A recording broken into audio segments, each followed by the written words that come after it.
नमस्कार, the Nile academy में आपका स्वागत है। आज हम हिंदी व्याकरण में वर्ण विचार पढ़ेंगे। तो देखते हैं आप व्याकरण। सबसे पहले हम देखते हैं कि जो किसी भी भाषा की जो व्याकरण होती है उस व्याकरण की आवश्यकता क्यों पड़ी, व्याकरण कहते किसे हैं।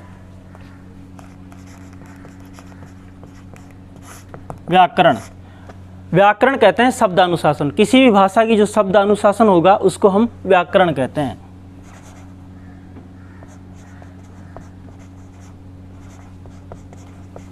शब्दानुशासन को ही व्याकरण कहते हैं।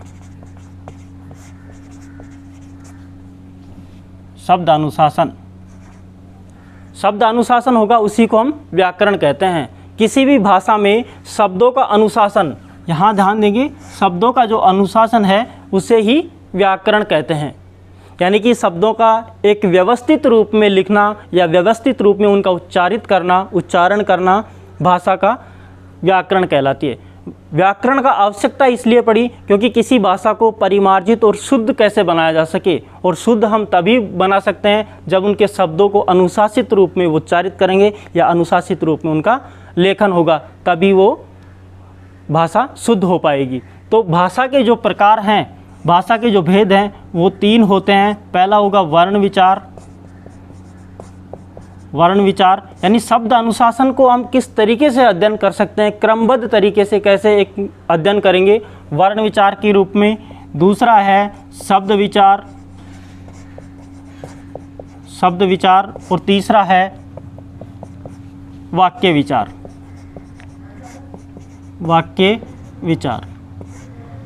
ये 3 तरीके वर्णों के आधार पर, शब्दों के आधार पर और वाक्य के आधार पर हम इसका अध्ययन करेंगे। तो आज का जो हमारा टॉपिक है वो है वर्ण विचार।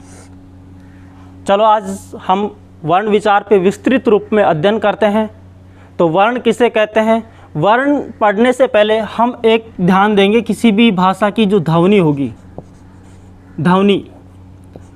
ध्वनि किसे कहेंगे कि किसी भाषा की सबसे छोटी जो इकाई होगी उसे हम ध्वनि कहते हैं। किसी भाषा की सबसे छोटी इकाई को ध्वनि कहते हैं। सबसे छोटी इकाई को ध्वनि कहते हैं।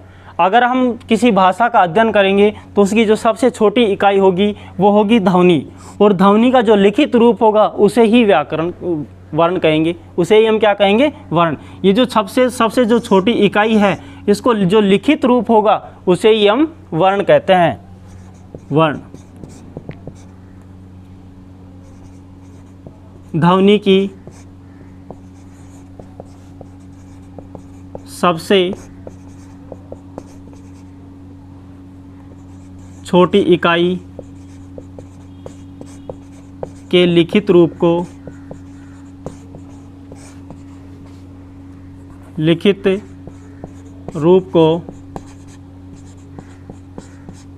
वर्ण कहते हैं। किसी भाषा की जो सबसे छोटी ध्वनि की जो सबसे छोटी जो इकाई है उसे ही हम क्या कहेंगे? वर्ण कहते हैं। वर्ण की जो दूसरी परिभाषा, जो सीधी सी एक परिभाषा होती है, वो होती है भाषा की सबसे छोटी इकाई को वर्ण कहते हैं। बात वही है ऊपर वाली कि ध्वनि का जो लिखित रूप होगा, सबसे छोटी जो ध्वनि है उसका जो लिखित रूप होगा उसको वर्ण कहेंगे, या भाषा की सबसे छोटी इकाई है उसको वर्ण कहेंगे। जैसे मैंने बोला क, ए, आ, ई, से, ये क्या है? वर्ण है। इनके हम क्या बोलेंगे? इनको वर्ण बोलेंगे। यानी कि जो हमारे मुख से जो उच्चारित होने वाले जो ध्वनि है, उच्चारित होने वाली जो ध्वनि है वो वर्ण कहलाती है, जो सबसे छोटी इकाई। जैसे मैंने बोला क, ए, आ, ये सब क्या है? वर्ण है, इन्हें हम वर्ण कहेंगे। अब वर्ण में देखते हैं कि वर्ण जो हिंदी जो व्याकरण है उनको वर्णों को हम दो भागों में बांटते हैं। पहला है हमारे पास में स्वर और दूसरा है व्यंजन। दूसरा है व्यंजन। स्वर और व्यंजन के रूप में हम इसको विभाजित करते हैं और पहले हम अध्ययन करेंगे स्वर का। स्वर किसे कहते हैं? स्वर हम कहेंगे हिंदी वर्ण किसी भी भाषा की सबसे जो छोटी इकाई है उसका हम स्वतंत्र रूप से उच्चारित कर सकें, स्वतंत्र रूप से उच्चारित करते हैं, उन वर्णों को हम स्वर कहते हैं। स्वतंत्र रूप से उच्चारित करने वाले शब्दों को वर्णों को हम स्वर कहते हैं। तो इसकी परिभाषा देखते हैं। स्वर की परिभाषा,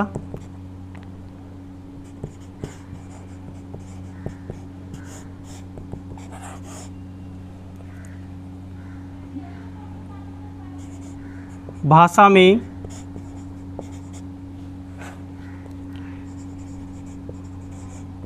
ध्वनि, भाषा में जो ध्वनि होगी, हमारे मुख से जो उच्चारित होने वाली जो ध्वनि है उसको, उसका जो हवा है, ध्वनि की हवा हमारे मुख विवर से, मुख विवर या स्वर यंत्र से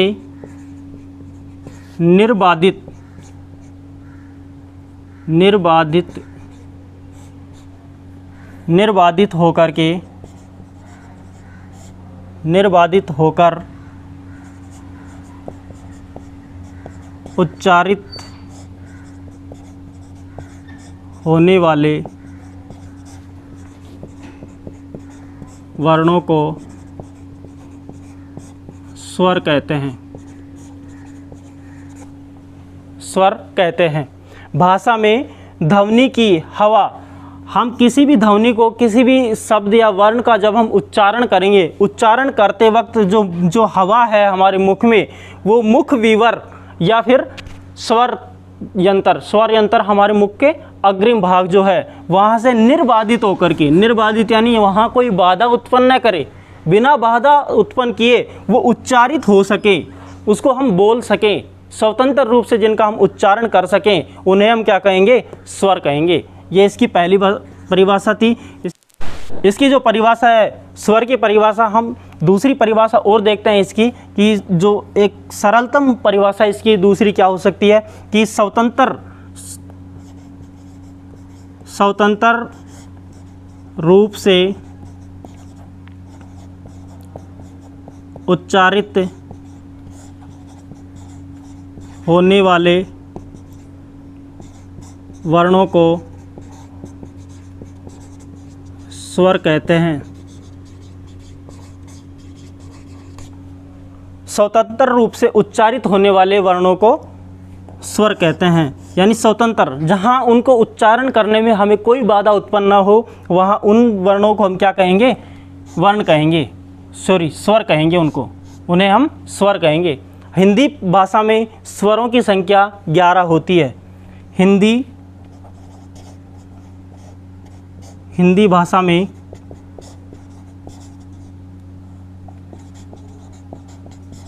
स्वरों की संख्या 11 होती है। हिंदी में 11 स्वर होते हैं। कितने स्वर होते हैं? 11 स्वर होते हैं। इन 11 स्वरों को हम एक विस्तृत अध्ययन के रूप में हम इसका अध्ययन कर रहे हैं। ठीक है, तो 11 स्वरों को अध्ययन करते हैं हम। इसको रफ कर देता हूँ मैं एक बार। स्वर 11 स्वर कौन कौन से होते हैं वो देखते हैं। पहले तो ए, आ, ई, उ, री, ए, आई, ओ, औ। 1 2 3 4 5 6 7 8 9 10 11 11 स्वर हो गए हमारे। अब ये जो 11 स्वर हैं, इन स्वरों के भेद होते हैं। स्वर के 2 भेद होते हैं, एक होगा लघु और दूसरा होगा दीर्घ। लघु मानी होता है छोटा और दीर्घ मानी होता है बड़ा, यानी कि स्वर के 2 भेद हो गए, लघु और दीर्घ। ठीक है, तो लघु जो है, लघु स्वर है, उसको हम आई से पहचानते हैं, और इसको एस से पहचानते हैं, ये इसका चिन्ह होते हैं। तो यहाँ जिसके ऊपर मैं लगा रहा हूँ, ये छोटा वाला है, लघु है, ये दीर्घ है, ये लघु है, ये दीर्घ है, ये लघु है, ये दीर्घ है, ये लघु है, ये दीर्घ है, ये दीर्घ है, ये दीर्घ है और ये दीर्घ। 1 2 3 और 4 तो हमारे पास में लघु हो गए, और 11 में से 4 गए तो बाकी कितने बच गए? 1 2 3 4 5 6 और 7 हो गए हमारे पास में दीर्घ स्वर। तो इसकी परिभाषा देखते हैं। पहला हमारे पास में है लघु, या इसको बोलेंगे लघु स्वर। और लघु जो स्वर होगा उसकी जो पहचान हम आई लगा देते हैं। जिन वर्णों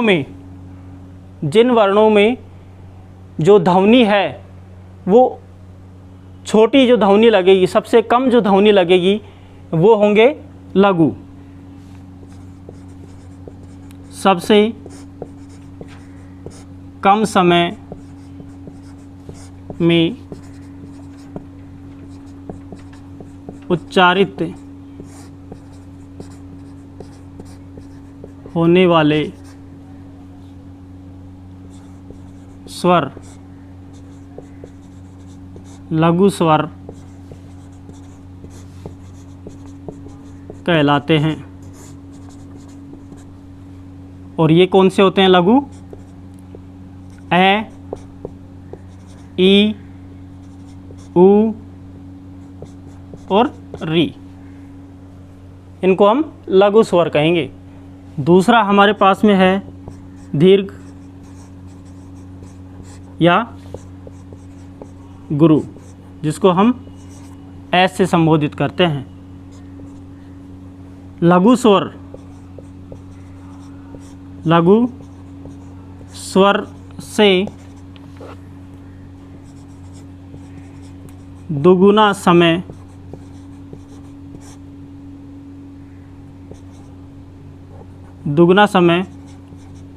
उच्चारित होने में लगता हो वे स्वर दीर्घ स्वर कहलाते हैं। दीर्घ स्वर कहलाते हैं, यानी कि जो लघु जो स्वर हैं, इनमें जो समय लग रहा था उच्चारण करने में, इनका दुगना समय जहाँ लगेगा वो दीर्घ स्वर कहलाएंगे। ठीक है, इनका जो ये जो होते हैं, ये हमारे पास में हो गया आ, ई, उ, ए, आई, ओ और औ।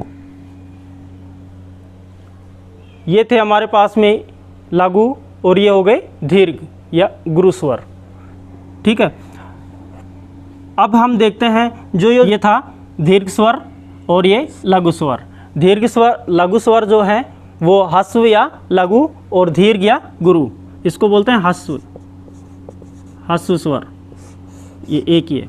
और दीर्घ या गुरु, यहाँ ये हो गए हमारे पास में 4 और ये हो गए 7। ठीक है, इनके अलावा हमें कभी कभी कहीं देखने को मिलता है कि हमें एक ऐसा शब्द भी हमें वर्ण देखने को मिलता है, ओ। ये इसे हम कहेंगे ग्रहित बोलते हैं या फिर आगत बोलते हैं। ग्रहित या आगत होता है ये।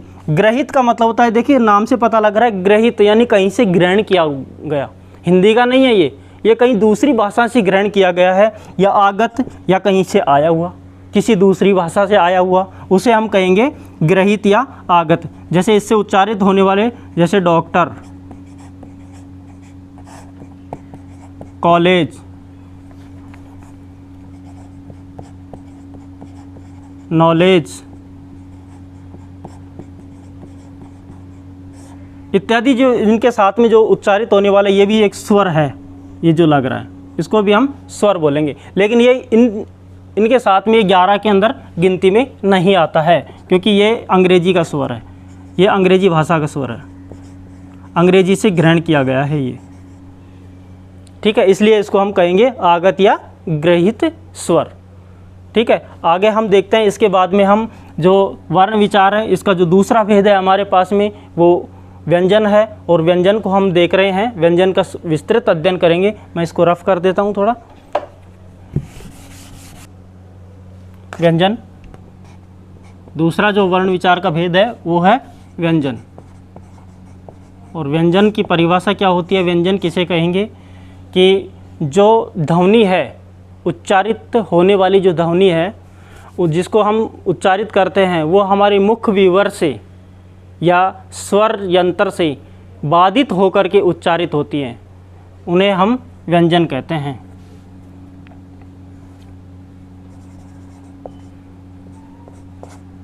ध्वनि की हवा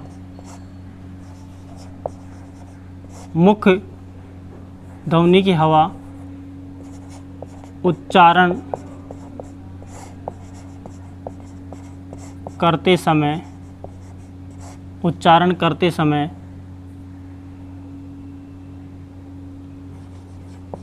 मुख से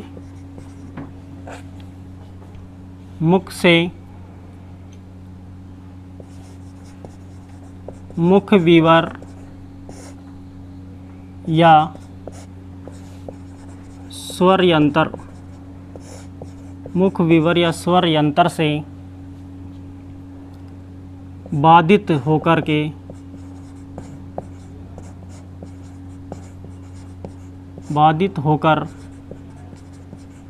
बाहर निकलती है।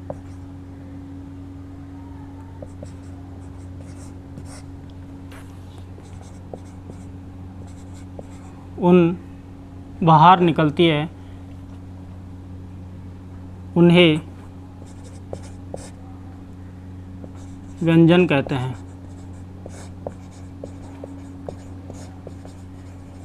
उन्हें व्यंजन कहते हैं।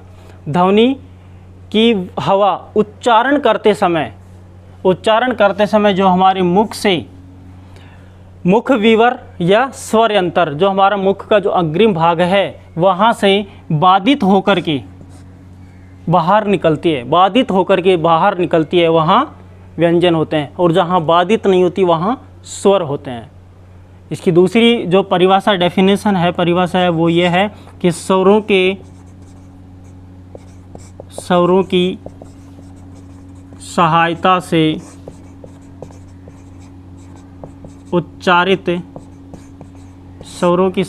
उच्चारित होने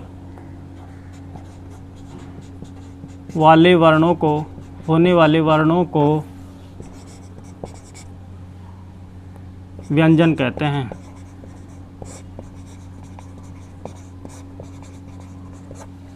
स्वरों की सहायता से अगर हम व्यंजन का अगर हम उच्चारण करेंगे तो अनायास ही स्वर साथ में बोलेगा, तो ऐसी स्थिति के अंदर व्यंजन कहते हैं उसे। अगर हम किसी भी व्यंजन को, जैसे मैंने बोला कै को बोला, कै के साथ में ए बोल रहा है, यानी कि कै की ध्वनि तो है ही, उसके साथ में ए स्वर अनायास ही साथ में बोल रहा है। तो जहाँ स्वरों की सहायता से उच्चारित होने वाले वर्णों को हम क्या कहेंगे, व्यंजन कहते हैं। ठीक है, तो अब व्यंजन को हम विस्तृत रूप में पढ़ते हैं। व्यंजन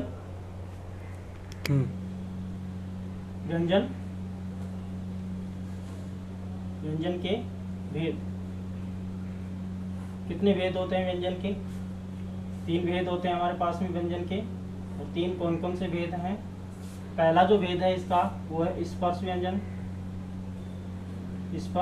और दूसरा है अंतस्थ व्यंजन, और तीसरा है ऊष्म व्यंजन। ऊष्म व्यंजन ये जो होते हैं इनकी संख्या 25 होती है। अंतस्थ व्यंजन होते हैं ये 4 होते हैं और ऊष्म व्यंजन भी 4 होते हैं। ऐसे करके ये 25 और ये कितने हो गए, 33 हो गए। ठीक है, तो अब ये जो 33 जो व्यंजन हैं इनका हम इस विस्तृत अध्ययन करते हैं। मैं इसको थोड़ा रब कर देता हूँ।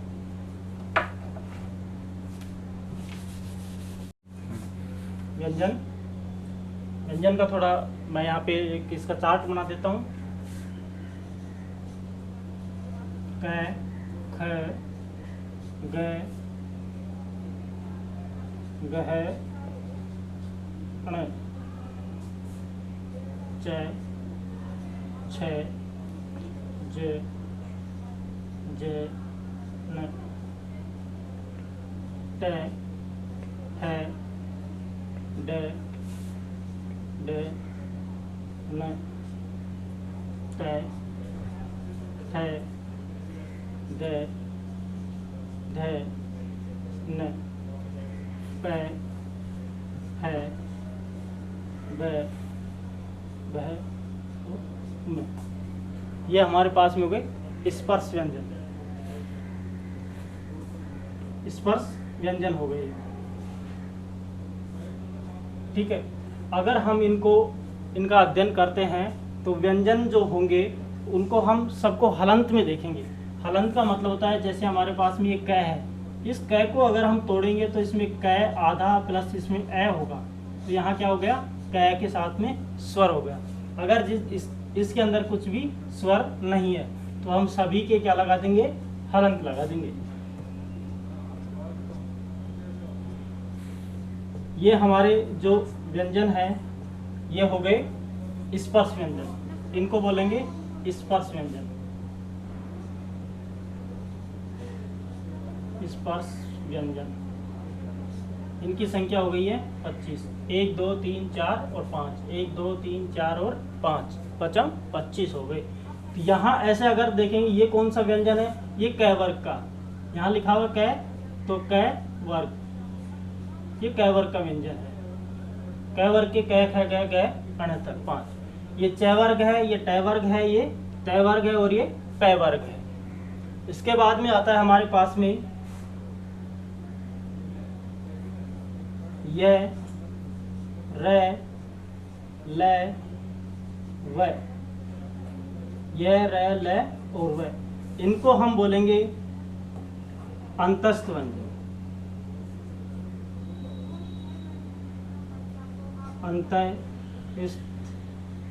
अंतस्थ व्यंजन ये कितने होते हैं, 4। और इसके बाद में आता है स, स, स और है।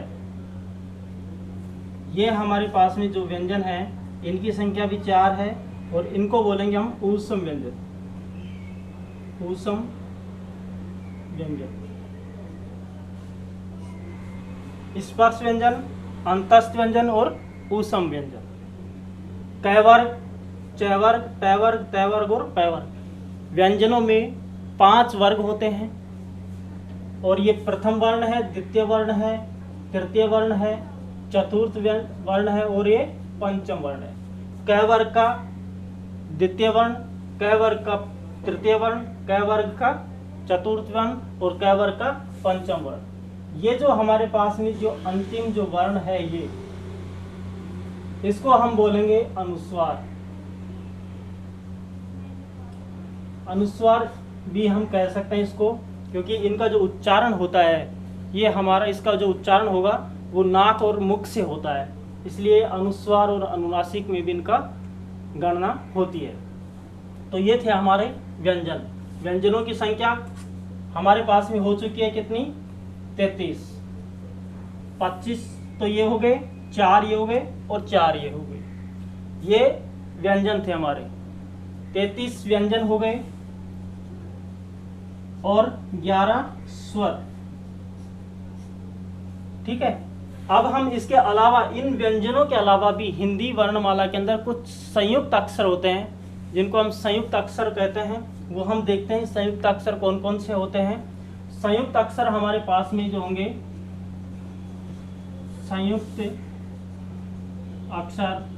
संयुक्त अक्षर होते हैं, एक तो होता है छ, त्रै और य। ये जो छ है ये आधा क और आधा स, इससे इसका निर्माण होता है।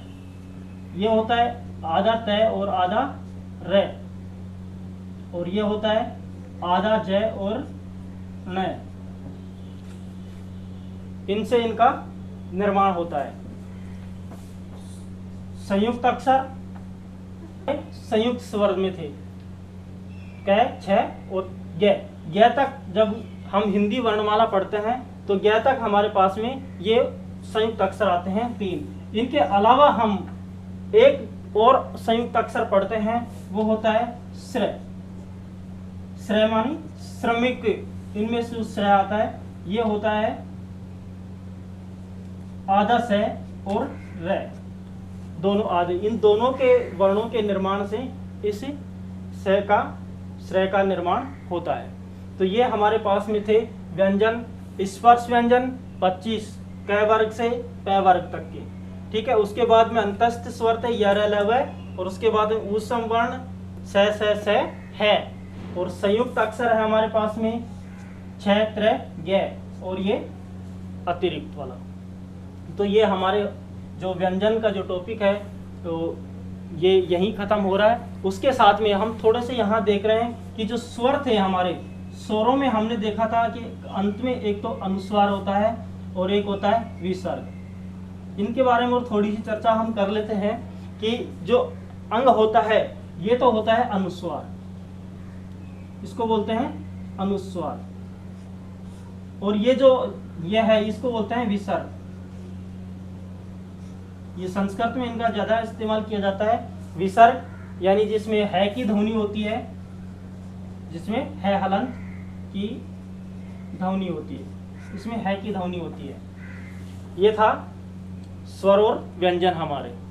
तो मैं आशा करता हूँ आपको जो वर्ण विचार है ये आपको अच्छे से समझ में आया होगा, और इसी के साथ ही आज की क्लास यहीं पे समाप्त होती है। धन्यवाद। लाइक और शेयर करें।